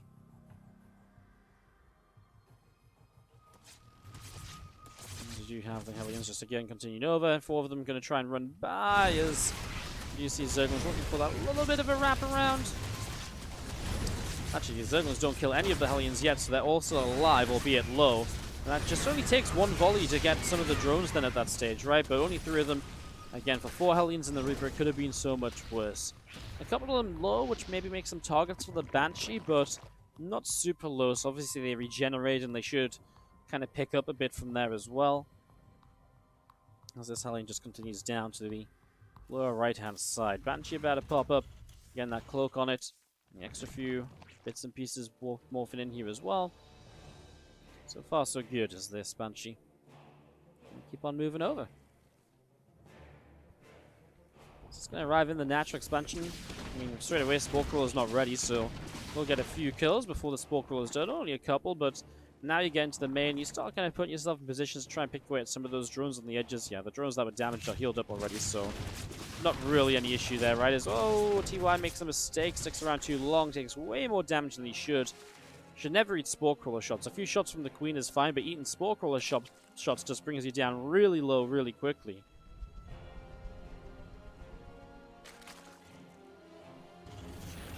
Supply depots continue to build at the front, and look at this. It's going to be mech again, this time in the form of Hyperflight Rotor Mech, so Banshee Mech.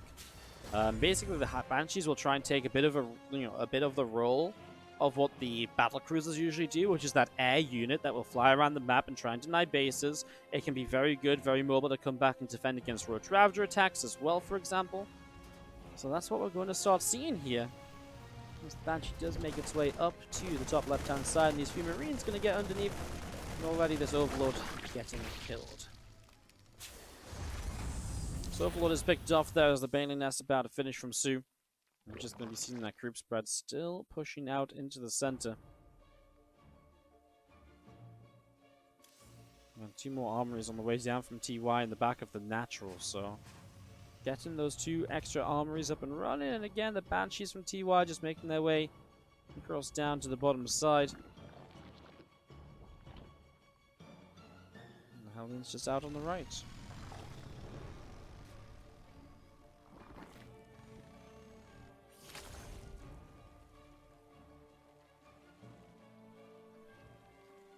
Banshees make their way towards the main again. The Queen's quick to push those Hellions away. A couple of Thors on the way out because he's afraid of the, the Spire play and the potential Mutalisks, because Mutalisks are a way to deal with this as well, right? It's one of those scenarios where you build Mutalisks because they can keep up with the Banshees and they can kill those off more easily.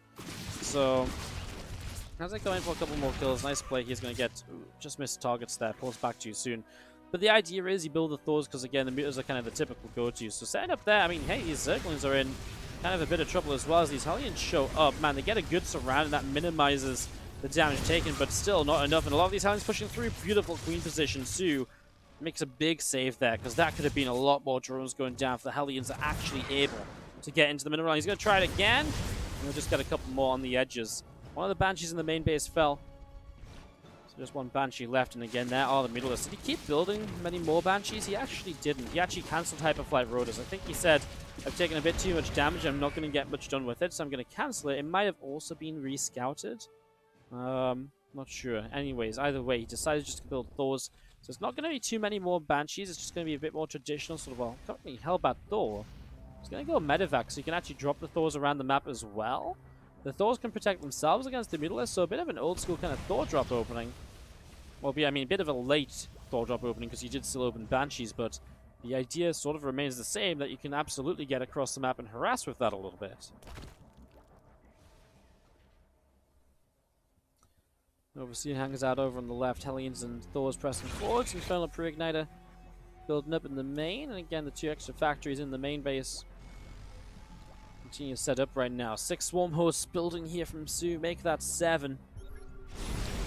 Again, our Hellions will press forwards. A bit more group spread being picked off. There's Mutalisks coming in from the northern side, so they're going to come and try and chase down the Thors, which will drop off, and again, just turn the Mutas away, keep them back.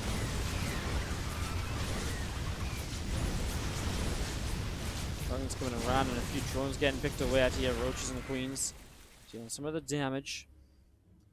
And as all of those Swarm Hosts finish up, you're going to see a couple more also morphing in, so it's finally going to see Swarm Hosts. First time this series we're seeing Swarm Hosts, actually.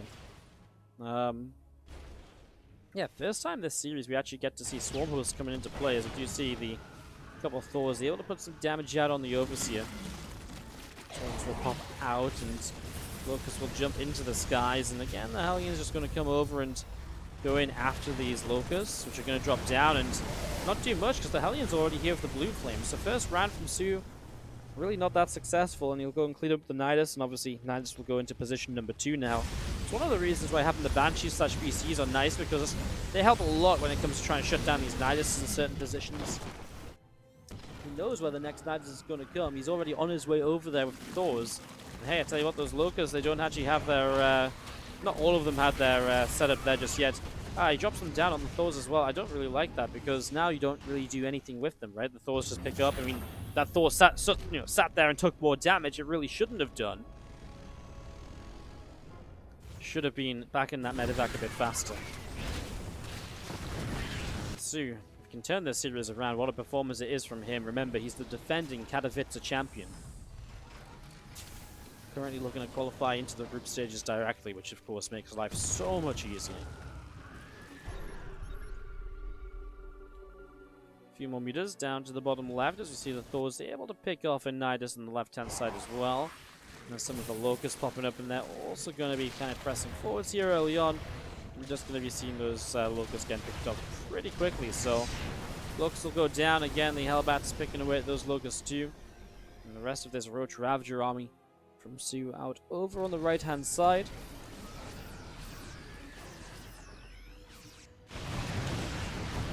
Just flying towards the natural expansion. We still do see again Hellbats, Thors.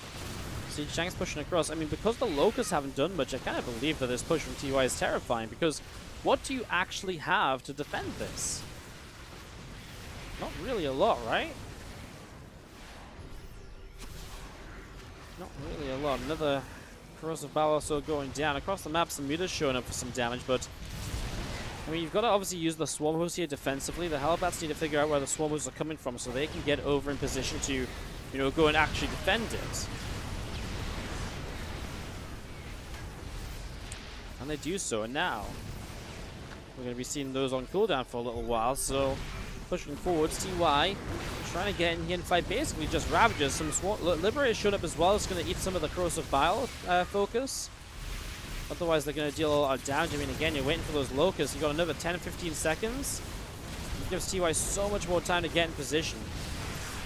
It feels like soO is just being death pushed at the moment. TY straight through the center of the map. A couple of Thors over here will start to pick off drones. So workers going down. 5 workers killed. Tanks firing. Ravagers dropping. It's actually a lot of the Ravagers going down at the moment. Here come the Locusts again, but they're going straight into where the Hellbats are. Yeah, there's some friendly fire. The Corrosive. Okay, actually, the Thors just got destroyed there. I think there's just some friendly fire going on with the tanks, but even still, man, the Locust now on cooldown. So what do you actually have? You've got like 4 Ravagers and 12 Roaches on the map to try and save the day. You're going to lose the 4th hatchery, no doubt about that. And maybe TY will just kill the 4th hatchery and then kind of pull back a bit, because obviously the next wave of Locusts will be too soon. And you can actually just back away. You've already done a lot. You've just killed 16 drones as well. Then again, why give up the position if you're still going to trade well enough? Resources lost 3,000 in favor of TY. With the extra mining he now has, having killed a base and 16 workers, that's really, really going to come into play as Locust going to drop down. Ravagers starting to fire up. Siege Tank and a Liberator will be Corrosive Bar down. Is there enough here from soO to break it? I think there is. And TY actually will take a moment or two to just rebuild up here and get going again. Obviously, he lost a lot of his Thor count there, and maybe the Swarm Hosts can get aggressive now too, right? There's still 15 of them up, so they can jump out of Niduses, get aggressive once more. That's kind of been what's missing for those Swarm Hosts, having to play defensively. Liberator over here, just going to try and cancel a couple of bits and pieces, but the Corrosive Bars take it down. Swarm Hosts trying to get back in the Nidus, and one of them will not make it. No, buddy. Goes down, gets the Cyclone. I mean, soO obviously on the rebuild, there's a big gap of creep spread as well, something that maybe TY could utilize himself. TY's just cleaned up this top side to take a 5th base too, so remember, TY's economy is great here. It's just a matter of making sure he has the time to rebuild as he needs to. Those Locusts for the moment, try and force them to land already so you can just kite away, and obviously soO's controlling them so that they don't just land. They'll land now for what? Single Cyclone again. It's obviously, yes, it's a free unit to Hellion 2. It's not a lot though. It's not, you know, TY being like, oh my god, where's my army going? Oh my god, how am I ever going to hold this now?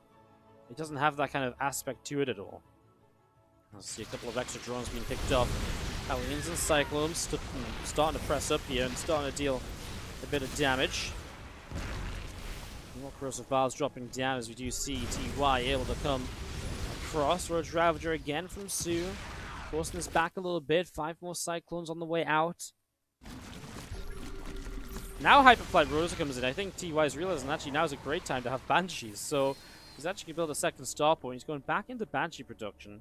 I like it. There's nothing on the map to really deal with Banshees. I mean, an Infestor 2 added in, but they're not even great. As TY's going to lose the top base.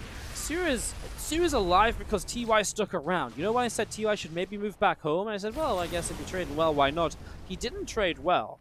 right? I mean, he lost a lot here, and that's given soO some map control. It gave him some freedom to drone. Just now lost some workers to these Liberators that are harassing, but it's given them control of the map, and that's why these Swarmers are suddenly doing so well. Oh no, though, that's really bad. And the Cyclones and Hellions have blocked them from getting back in the Nidus. Every Swarm host, bar one, I think, goes down. Was the one that escaped away? No, every Swarm host just died. Oh, and it was the body blocking of the Hellions and the Cyclones that helped that to happen. Oh man, well now Roach Ravager from soO going to be pushing towards the upper left. See more Corruptors on the way out, still 12 more Swarm hosts. He's going to rebuild the Swarm hosts. Oh, that's such a huge pick off there for TY. He's losing a lot of SCVs, but he's still ahead on the worker count. So, yes, damage being done, but it's costing soO units, and TY is still mining more. TY in the end looks as though he still might make this happen. It just was scary for a few moments because it was, you know, soO the one moving around, pushing around, and actually being the one to deal damage in all of this. As that's a good fungal growth on a few of those Hellions, and now the Hellion Cyclone army down at the bottom is going to come in here and pick this hatchery off, so that'll go down too, and still just seeing soO continuing down the bottom. Nice little scan, picks off a creep geo. The Banshees here are going to get rid of a bunch of these Ravagers, so again, good damage being done with all of this, and just going to be seeing a couple of Ravagers going down, so again, decent damage being done. I mean, it's the Banshees just showing up for the first time, however, this Corruptor's out, so we'll be able to do a bit here. I guess Corruptor's made to help against the Liberators. But if the Corruptors out, I mean, the Cyclones to lock onto them. Right now, the Cyclones just make a play to the right-hand side. That hatchery is going to drop. Zerglings are going to be running through here, and they will pick off a lot of those Lings. The Hellions will pick off a lot of them. Right-hand side hatch falls, and once again, soO's put down to 4 bases. TY, because this is an orbital, and the third base can just lift and move away. He'll lose some SCVs, yes, but again, his SCVs so far have been very replaceable, and I don't see any reason for that to change. These Corruptors do come all the way across the top side, find some Liberators. Thor not in the right anti-air mode to really clean that up quickly. Now the Corruptors on the wrong spot to actually defend the Ravagers. The Ravagers taking damage. There's no Spore Crawler here, and this is going to be drones going down. Well, a couple of Queens show up, but he actually deal good damage to the Queens. The Infestors coming through, maybe another fungal from those. As the Cyclones run by, the rest of the Hellion Cyclones really not far away either. And again, you're kind of forcing an army to come out into the front here. Finally, the Corruptors are back. They will kill the Banshees thanks to the fungal growth, but you lost both the Infestors, so also just expensive losses for soO, who doesn't have the lava to fully make use of the fact that he's got 2,000, 1,500 in the gas bank. He's got Queens that are coming out places to fight Banshees off, and because of that, again, they're just not in position. They're not in the right place to inject or anything along those lines. That's going to be another Nidus getting picked off here, so just making sure there's less movement and mobility around the map from soO. And TY still looks as though he's controlling this at the moment. As this Cyclone Force coming back to the top. There is another Nidus Worm building up in the top side of the map here. The Cyclones and the Banshees coming over through the top as well. Roaches and Ravagers setting up into the hatchery on the low ground, and just going to be seeing a Nidus Worm here from soO setting up as well. It's getting that Nidus Worm up and running. Meanwhile, elsewhere, I mean, Banshee's picking up a few more Locusts, so they will keep dropping down.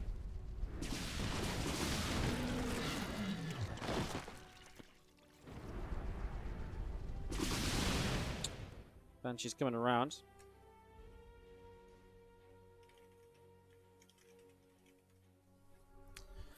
On the bottom, Locust pressing forwards. They're going to drop down for a few of these attempted Cyclone kills, so trying to get some kills there. The Thors moving around as well. Again, the Banshee's showing up, and they're going to get rid of one Infestor, make that 2 Infestors. Fungal growth misses, only hits 1 Banshee. That's not what you want.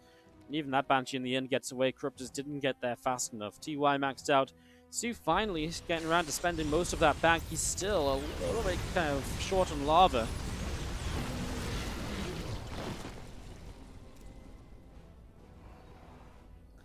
Cyclone's back along as again the Banshees, the Hellions, the Thor all setting up. A few more Corruptors coming up to the top side.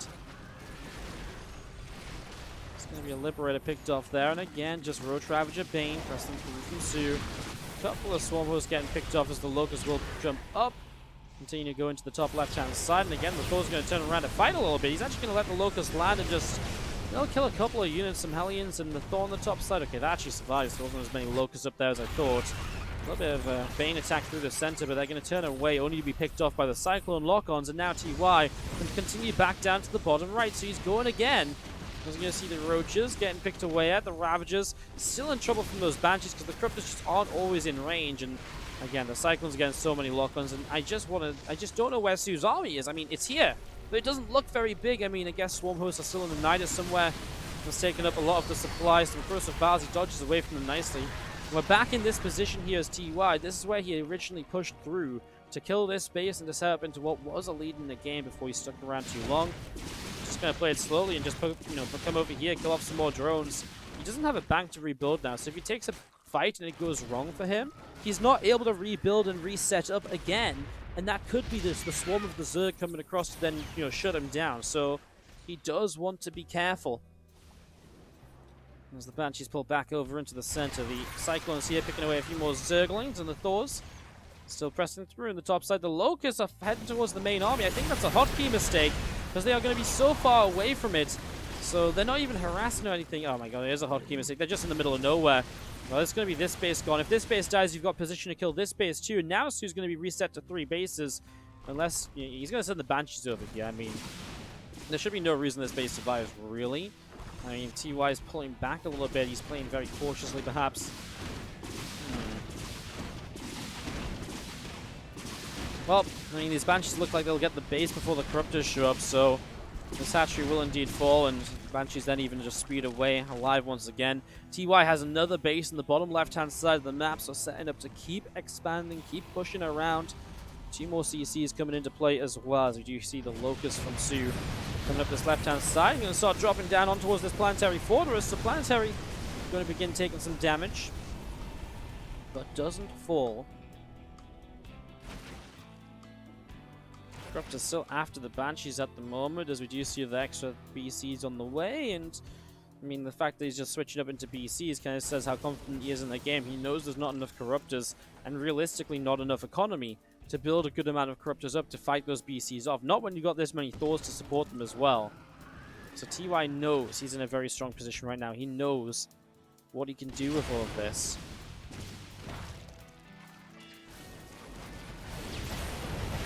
Corruptors grab one of the Banshees, the rest of the Roach Ravager pulling away, and again, just another scan dropping down. The Locusts of soO going to pop up and move around a bit as well. The army of TY. He's just parked. I mean, this is now, he's parked on the base, but it's right next to the only real fresh mining base of soO. As the Locusts come up, they kill off a base. I mean, again, don't think TY cares if he's getting the bottom left-hand side of the map up and running.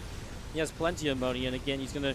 It's not just this base that goes down. These drones are completely abandoned, right? I mean, all of these drones are going to go down here. What a massacre in terms of worker count. What a series, though. These guys have been playing for like the last 2 hours or something. And what a heartbreaker to lose for soO. When you're 0-2 down, you bring it back to 2-2, and then you still lose after playing so long. It's not the end of his road, though. He will go to the lower bracket where we'll play against, I believe, SOS first, and then the winner of that play is Solar, as the rest of our matches today. As these Banshees from TY escape up to the top side, Cloak comes in. I want to see those Banshees continue to escape out. Still tanks and Thors pressing forward. Spinecrawler picked away out here as well. That Roach Roaring taking a lot of damage here, so Roach Roaring will be going down. I mean, soO's just staying in the game as long as possible, but the more you look at this, the more you realize he's not going to break this army. I mean, TUI, I think he's almost scared of why soO is still in the game. He's like, well, what are you waiting for? You know, I guess why not pull back and just wait a bit longer? I'm going to roast your drones over here. At this point, soO has to go for it, because he's not going to get any more units up if he's lost all his economy. He kind of takes the fight, kind of GG's out, maybe just coming to terms with the fact he's lost this one. TY takes it 3-2 in an epic series. What a real slugfest. What a battle. And TY, previous Katowice running up, is going back to IEM Katowice in February.